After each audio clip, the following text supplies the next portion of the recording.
新聞居，早聞生為居。各位朋友，我係查君。大家好，我 Ruby。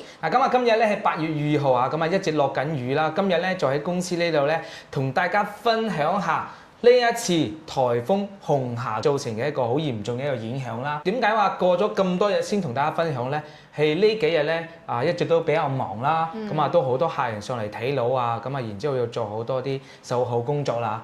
但係一直咧都想抽時間咧，同大家去分享下呢一次颱風過後嘅值得去反思啦，同埋咧值得去同大家分享嗰啲嘢嚇。相信大家已經睇咗好多新聞嘅報道啦，同埋我哋好多行家嘅分享。惠州今次即係直面係嘛應對呢一個颱風紅霞咧，真係造成咗好嚴重嘅一啲影響嚇。呢次颱風紅霞咧，話佢好中意我唔知佢點解咁中意我嗱。我小區嘅呢個大門嘅名啦，都俾佢順走咗。連我哋新會居嘅招牌都俾佢順走咗。所以咧，我話今次嘅紅霞咧，係咪特別中意阿 Jason 咧？將我小區啦，同埋我哋鋪頭嘅名咧，都全部順走咗啊！其實我哋都要啲低估咗呢次阿霞嘅威力喎。我哋當日咧，當時下午嘅差唔多1點鐘啦，就收到通知啦，就係高速路咧全部都停運，就唔可以上高速啦。但係當日咧，我哋都陪住我哋大華怡庭嘅業主表哥咧，仲係食飯啦，仲係整啲佢屋企嘅嘢嘅，都冇諗到會咁誇張嘛。但係到咗晚上嘅時候，就真係好驚㗎啦！呢個風好大啊，真係超級大威力喎。係冇錯，成個惠州啦，係嘛，好多啲小區嘅樹同埋咧嗰啲公共地方嗰啲樹係嘛，吹冧咗好多啊！然之後好多地方咧都有唔同程度嘅一啲損失啦，係嘛？又或者浸水啦，係啦，然之後仲有咧，都唔少港人業主嘅屋企喺惠州呢邊嘅樓咧，都係受到影響嘅嚇。所以我哋喺颱風過後嘅嗰幾日咧，一直都幫業主去處理緊佢屋企嘅一啲問題啦，又或者係幫我哋業主去睇睇屋企有冇受到一啲影響嘅。係啦，所以今一次咧，再同大家分享下因為我哋講緊呢段時間呢幾個月咧，都係颱風嘅季節。接落嚟咧又有呢個白海豚啦，就唔知佢嘅呢個路徑咧會唔會話影響到惠州嚇？但係咧好值得同大家去分享下今次紅霞過後嘅一啲心得嘅嚇。首先第一個咧就係港人上嚟買樓咧，大家咧都會問到底要唔要封窗咧？係咪？封窗會唔會唔安全咧？冇錯。比如話呢一次阿霞威力咁大，會唔會把我個封窗嘅帶走咧？係啦，因為之前咧大家去擔心緊一樣嘢，就係話封窗到底佢係安全還是唔安全？到底要唔要封窗係嘛？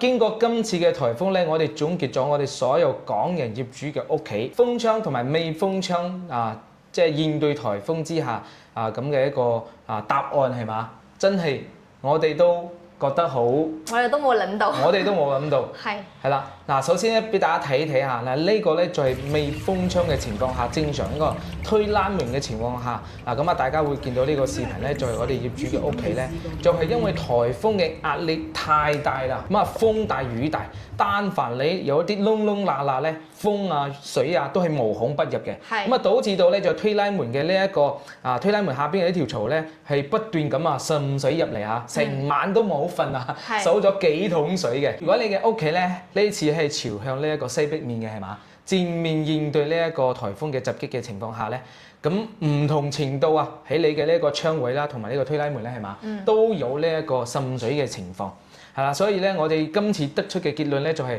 反而封咗窗嘅係冇出現咩嚴重嘅情況下，最多咧可能就係你封窗嘅嗰個膠條嗰度咧要些少水入到嚟，但係咧係冇出現話係屋企入邊係嘛，哇浸水係咪？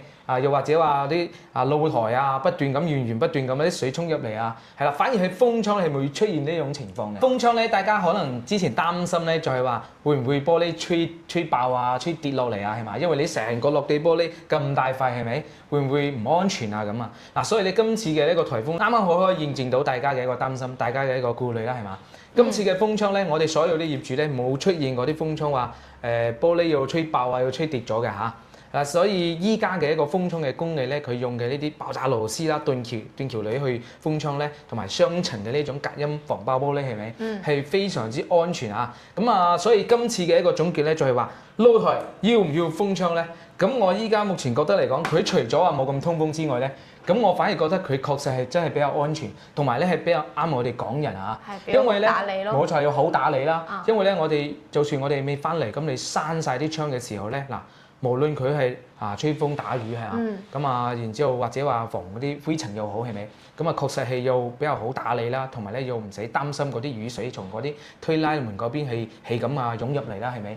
所以咧呢一點咧都係我哋颱風過後嘅一個心得，同大家去分享嘅嚇。經過今次嘅呢個紅霞嘅襲擊之後咧，咁好多啲觀眾朋友都諗起一樣嘢，就係話，哇，要買保險先得喎，係嘛？最起碼有個保障啊嘛，因為呢啲天災咁啊好難預測到，係啦，所以咧。今次都有我哋客人都問翻我哋，阿君有冇啲保險介紹咧？咁我特登都去了解咗一下咧。咁其實我哋依家大陸呢邊嘅平安保險啊，佢都有呢啲叫家財險啦。係。咁啊啲水啊、火啊、電啊，係嘛？咁啊都係有得去買啲保險嘅，一年1000幾蚊。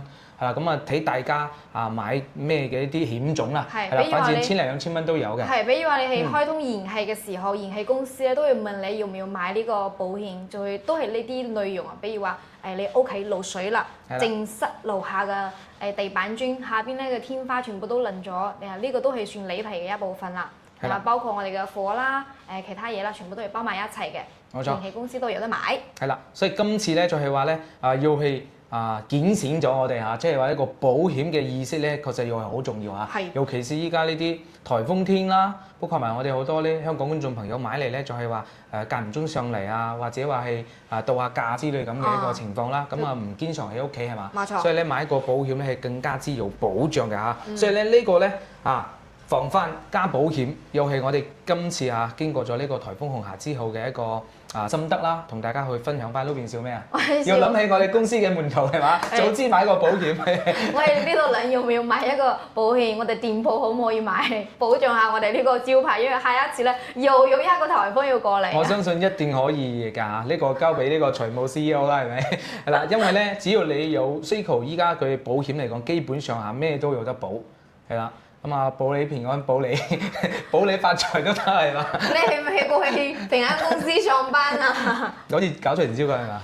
係呢度咧，就係做一個提醒啊！如果係真係屏幕前嘅粉絲朋友咧，想了解呢一類嘅保險咧，可以係諮詢喺平安公司啦。呢啲專業咧係買保險嘅。係啦，咁我呢邊都有認識呢個平安保險嘅呢個工作人員嚇。如果大家有需要咧，都可以加我哋 WhatsApp 微信啦。咁然之後咧，可以推薦俾大家去了解下呢個保險。係啦 ，OK。咁然之後仲有咧第4個點咧，呢個咧都係呢一次颱風嘅一個心得，係關於呢一個颱風天交通呢一方面嚇。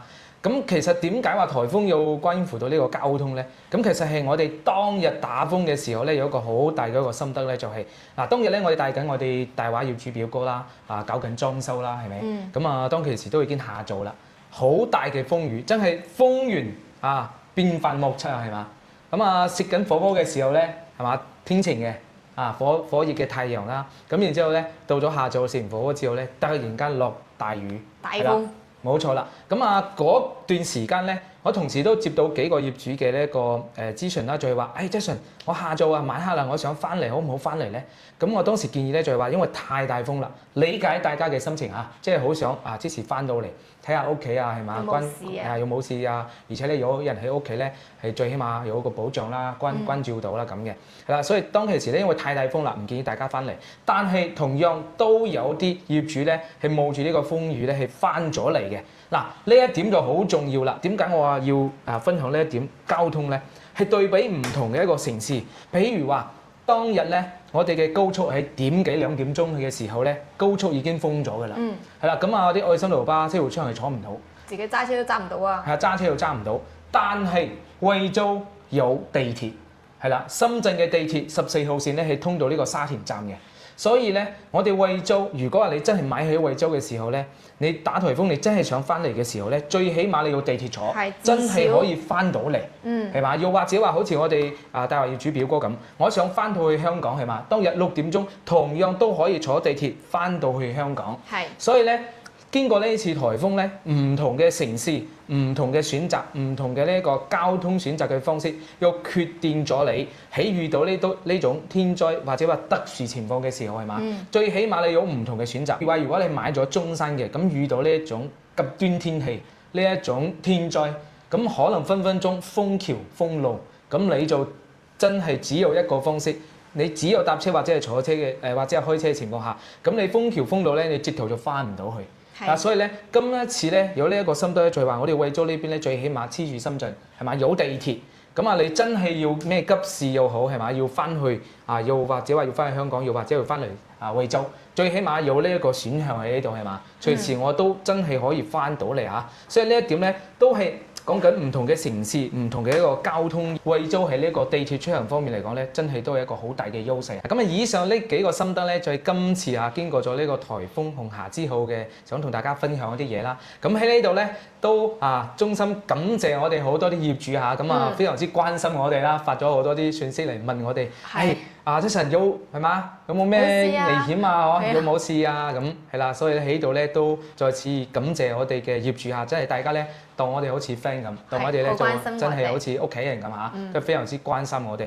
咁喺呢度咧，雖然已經大家見到非常之安全嘅啦，係啦，咁經過咗咁多嘢先同大家去報平安，係啦。咁喺呢度咧真係再次衷心感謝大家。人冇事咧就係最少嘅損失所以我哋今次惠州咧雖然係正面咁受到呢個紅霞嘅襲擊啦，但係咧係冇出現嗰啲人身嘅呢個傷亡啦，係啦，只不過咧就係話成個城市嘅一啲樹係嘛，同埋好多啲招牌同埋有啲地方係浸咗水係啦，呢啲咧係天災冇辦法去避免嘅啦，但係可以避免到嘅咧就係我哋一定要重視，係啦，一定要重視呢一啲颱風係啦，唔好去忽視同埋輕視佢，因為咧呢一啲即係講緊呢啲。